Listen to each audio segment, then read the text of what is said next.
Aline, bonjour. Bonjour, Merci d'avoir pris le temps pour répondre à nos questions. avec plaisir. Depuis combien de temps que tu consacres-tu à la création de vêtements?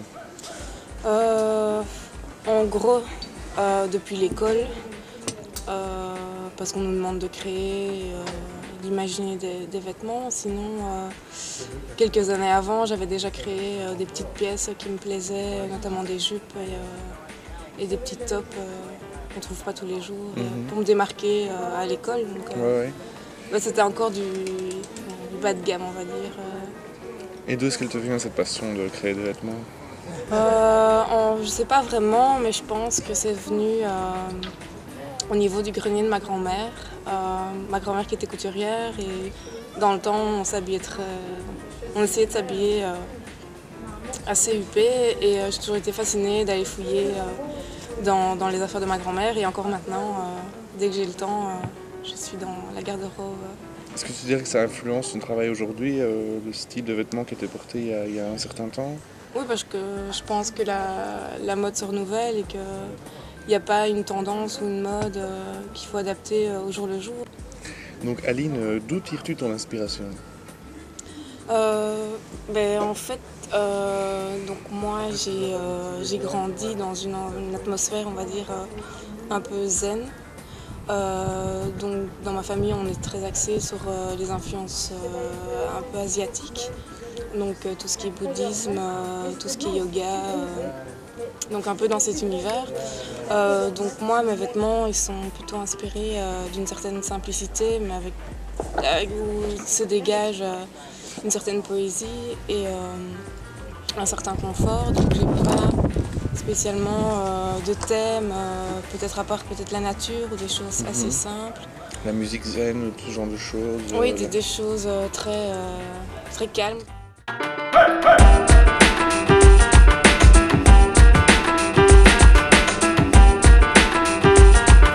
spécialement, j'essaye d'adapter les créations que je fais au fur et à mesure, soit à l'été, soit à l'hiver, parce que je pense que pour une saison ou pour une autre, il faut adapter ses tissus. Et je vise pas spécialement une saison ou une autre. Ça dépend un peu du moment et des demandes que j'ai des clientes. Tu travailles aussi sur commande? Oui, c'est ça. Oui, tu travailles principalement sur commande en fait. Pas spécialement, donc je crée aussi des vêtements pour moi à la base, parce que je pense que pour faire aimer les vêtements que je crée, il faut que je les porte, il faut que je les montre. Donc j'ai pas des mannequins qui défilent toute la journée ou en rue pour moi, donc ce qui est plus facile c'est de les porter. Ouais. Et donc voilà, et alors j'adapte aussi les vêtements à mes clientes et aux demandes des clientes parce que je pense que c'est important d'avoir un échange avec elles. Et combien de temps est-ce que ça te prend en général de faire une pièce dans ton atelier? Réaliser, donc au niveau de la façon, ça peut aller assez vite. Ça peut prendre quelques heures à une journée, mais ce qui prend le plus de temps, c'est l'histoire qu'il y a derrière la robe. J'aime bien qu'il y ait une histoire derrière la robe pour justement avoir quelque chose à raconter.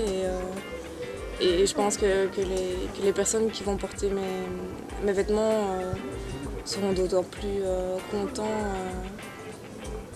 et beaucoup plus fiers de porter quelque chose où il y a une histoire derrière. Et même pour moi, c'est gai de pouvoir raconter le concept qu'il y a derrière telle ou telle pièce. Comment décrirais-tu tes créations? Est-ce qu'il y en a une qui sort du lot ou est-ce que c'est plutôt homogène Il n'y en a pas une spécialement qui sort du lot. J'essaye que chaque pièce ait son petit grain de sel, enfin mon petit grain de sel. Et voilà, que ce soit une robe que ce soit une pièce compliquée ou un simple t-shirt, j'essaye toujours qu'il y ait une petite touche de moi qui ressort et que les gens aient ce petit clin d'œil. Aline, dis-nous un peu quels sont tes rêves et tes ambitions pour le futur? C'est-à-dire que moi je vis un peu au jour le jour, de peur de tomber de haut, donc j'imagine pas le futur, j'imagine pas mes rêves, même si j'en ai, et, même si j'y pense aussi, j'essaye de profiter chaque moment de la journée parce que je pense qu'on peut en retirer beaucoup, même en une seule journée, c'est peut-être pas beaucoup, allez, 12 heures, c'est peut-être plus, et puis bon, il faut dormir aussi. Mais non, j'ai pas c'est le moment présent, quoi. Ah. Et pour quel type de femme crées-tu? Est-ce qu'il y a un type de femme particulier pour lequel tu crées? Non, j'ai pas vraiment de type de femme, un type de clientèle. C'est-à-dire que ce que j'aime bien, moi, c'est travailler donc avec mes clients. Donc elles vont par exemple apprécier tel ou tel modèle. Et ce que j'aime bien, c'est travailler avec elles, donc qu'il y ait une relation, qu'il y ait un échange entre elles et moi, parce que moi, ça m'apporte beaucoup. Et je pense que chaque femme a un style particulier aussi qu'il faut adapter. Et chaque corps de femme est différent. Et je pense que les petits complexes et tout aident aussi justement à créer un vêtement qui peut convenir à cette personne-là. Et c'est ça que j'aime bien aussi, c'est de pouvoir créer pour cette personne. Donc pour toi, toutes les femmes, tous les mannequins ne doivent pas être filiformes, très minces, faire des 32, 33, Non, 34 parce que de taille et tout ça. c'est pas les réalités. Donc souvent on est aussi dans du 38-40, quoi. C'est la marge en Belgique et il y a des exceptions. Donc voilà, mais il faut vraiment adapter le vêtement à la stature de la dame. Parce qu'il y a des femmes qui sont pas très grandes et aussi au niveau de la corpulence. Et je crois que c'est ça qui manque aussi pour le moment. C'est de créer, pas du sur-mesure, mais d'adapter des formes. Donc pour toi, quand on présente des collections, par exemple, on devrait plus montrer différents types de femmes sur un défilé, plutôt que de montrer le même type de femmes tout au long du défilé. Tu préférais qu'on montre des grandes, des petites, des plus grosses, des plus fines, ce genre de choses? Bah oui, parce que c'est ça souvent qu'on nous reproche en tant que styliste, c'est d'avoir des vêtements pour 1m70.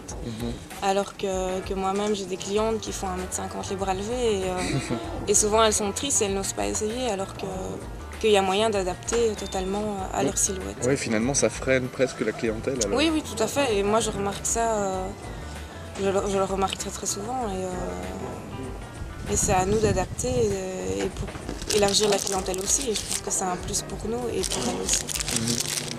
Qu'est-ce que tu penses de notre action de sensibilisation à l'anorexie? Moi, ça me touche beaucoup parce que j'ai quelqu'un dans ma famille qui est tombée là-dedans et c'est vrai que c'est pas facile. C'est pas facile pour elle non plus, ni pour la famille, ni pour l'entourage.